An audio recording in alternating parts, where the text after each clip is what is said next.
So, my ingredients sa ating salad is mayroon tayong lemongrass, lemon, then yung ating onion at saka red chili and hot chili. So, hiwain lang natin ang ating mga ingredient. So, hiwain ko siya ng paganyan. Ayun.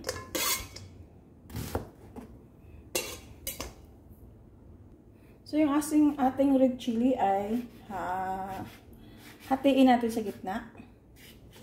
Tapos, itapon natin yung kanyang seeds. Hindi ko siya isasali doon. So, pagkatapos, hiwain natin siya ng pahaba. Ayan.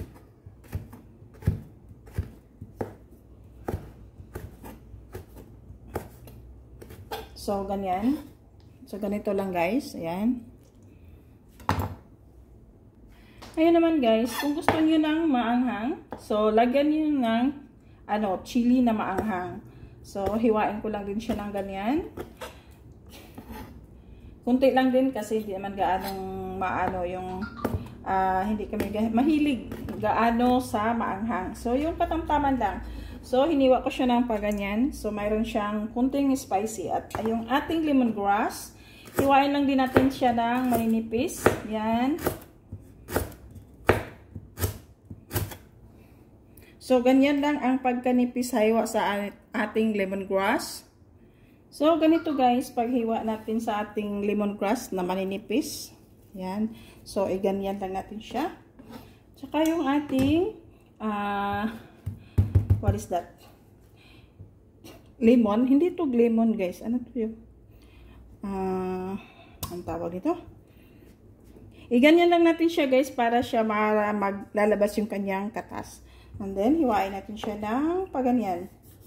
Ayun o. Kasi, hindi siya makaayong gaanong yan. So,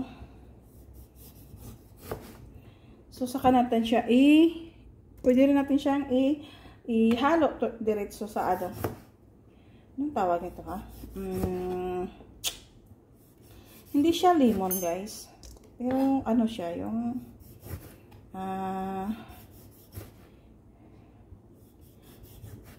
I know. Okay. So, maglagay ako ng salt. Ayan. Tsaka, pigain natin yung ating yun.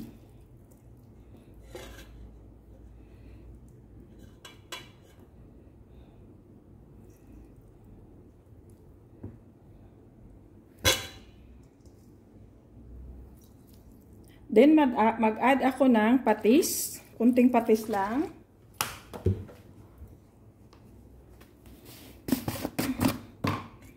Tsaka, isang ng sugar. So, yun na ang pangpalasa natin guys, yung asukal. So, haluin natin. Oh, ang bango. Sarap. So, guys, magdagdag ako ng carrot para pangpakulay lang siya. Kasi, parang, kulang ng So, hiniwa ko rin siya ng paganyan na, guys. Yan, pahaba. Ayun, para lang magkakulay yung ating salad. Medyo kulang siya Okay. Ayan. Yun, may kulay na siya, guys. So, ayan. Mas maganda na siyang tingnan. Kanina parang kulang ng kulang ng color. So, yung kanyang test, tingnan natin. So, okay na siya, guys. Wow. Maanghang ng kunti. Pero kunti lang, hindi siya So, ngayon, guys, i-topping natin siya. Ayan. Wow. Ang sarap guys. Kasi yung lang to siya guys sa piniritong isda. At saka pag yung ibang hindi siya suitable.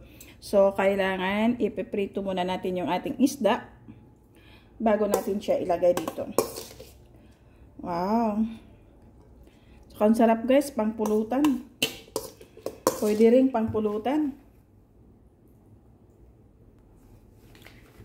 So, ito na guys, yung ating salad. Yung salad natin. Galunggong salad.